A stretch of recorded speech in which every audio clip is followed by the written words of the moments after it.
Милионски тендери за тазе отворени фирми, распределба на пари за иновации кај членови блиски до владеачката СДСМ, партиски вработувања.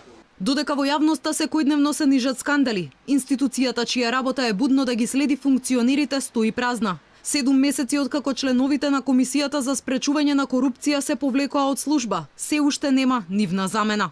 Во правда се подготвува нов закон за спречување на корупција и судир на интереси. На денешната јавна дебата за предлог законот, министерката посочи дека антикорупционерите ќе се бирале транспарентно, со помош на новинарските здруженија и НВО секторот. Лицето кое што ќе биде избрано за член или председател на Државната комисија за спречување на корупција, да не вршело политичка функција во владата, во парламентот, ниту да било донатор на политички партии во последните 10 години. На никој начин сакаме да имаме лица кои што не биле тесно врзани со политичките партии.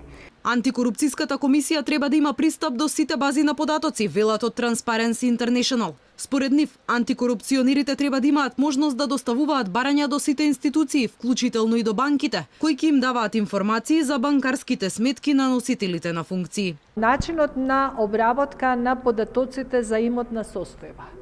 Досега сето тоа беше многу формално и се собираа податоците на основа на анкетните листови, но проверките не се спроведуваа ефикасно.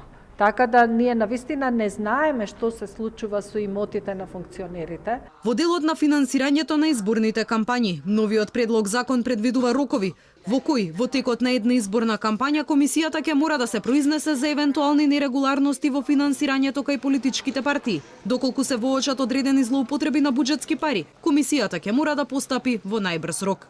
Законските новини се носат со цел да се исполнат препораките на ГРЕКО, на Европската комисија, препораките од ПРИБЕ и неговата експертска група, како и од ОДИХР во делот на финансирање на изборните кампањи.